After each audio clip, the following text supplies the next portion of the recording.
Whoa, we lost everything there. We went off the air temporarily. How discouraging. We were gone for a few seconds there, and I apologize. We had a little technical breakdown, and, well, when it comes to me operating this board with my big fat fingers, I'm lucky if I get anything done. So let's rewind it, take it back, and let's try it again. Only this time, let's do it right. Okay, here we go with House of Cats and Dogs.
It's hard to believe I can make so many mistakes in one show just starting, isn't it? Let's take a picture of this here.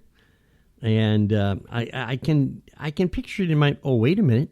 Our producer is taking a picture. That's wonderful. Thank you so very much.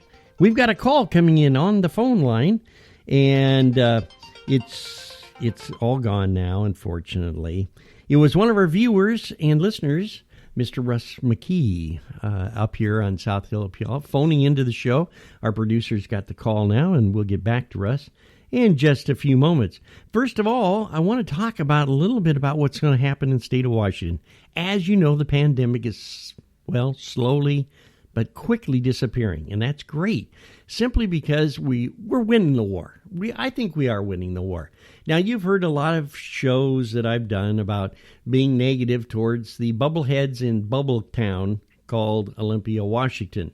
The bubbleheads I have to define are those leaders that aren't thinking clearly, and we seem to have a house full of them, unfortunately.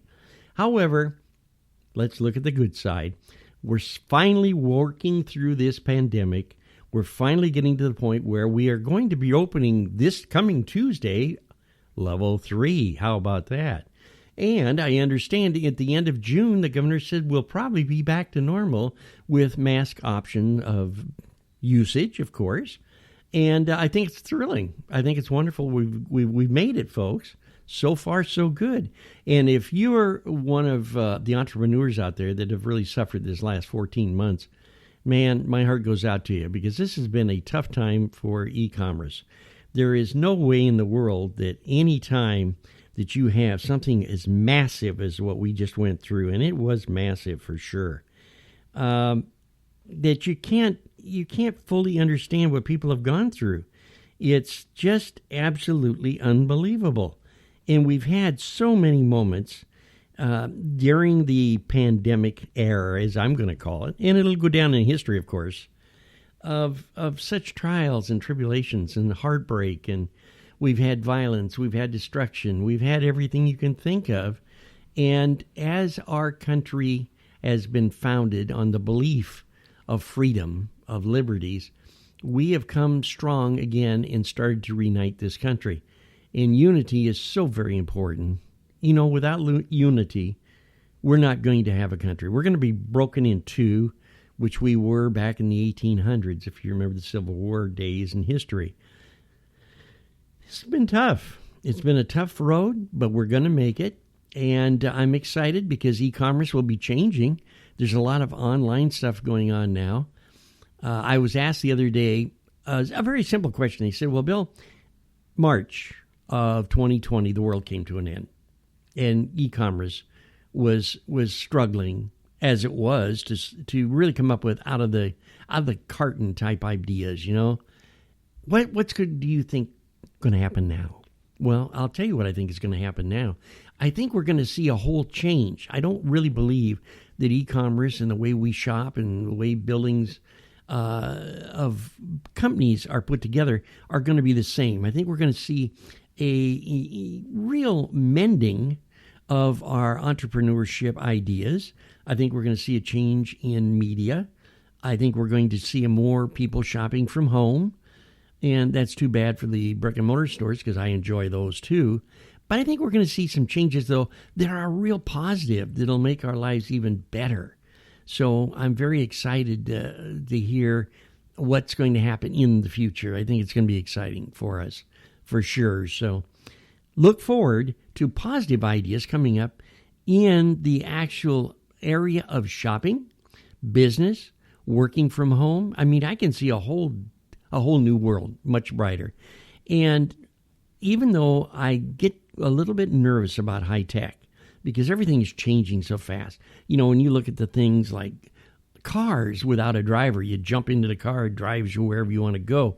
When you look at semi-trucks and the possibility of logistics centers sending semis down the freeway with no drivers in them, it's pretty hairy around the edges for us old people, let me tell you. But what I think is going to be exciting about it is it's going to give a change of environment, okay, first of all. Second of all, I think that you'll find that, like, for instance, the driverless cars, Tesla's first car that was driverless that they have been experimenting with, they discovered through the facts that they could cut down injuries and accidents on the roadways by 40%. And this was just their first run at building a driverless car. I think that's amazing. They're working on delivering your pizza with a little, I guess you would call it a one step up from a golf cart that comes to your home and bingo tells you, come on outside and pick up your pizza. Absolutely astonishing things that we're doing. AI, that's artificial intelligence, is growing. And I think when we weave this into e-commerce, I think we're going to see a lot of changes that are going to be absolutely stimulating for the entrepreneurs that are thinking outside the box. Because now you'll be able to present your products and services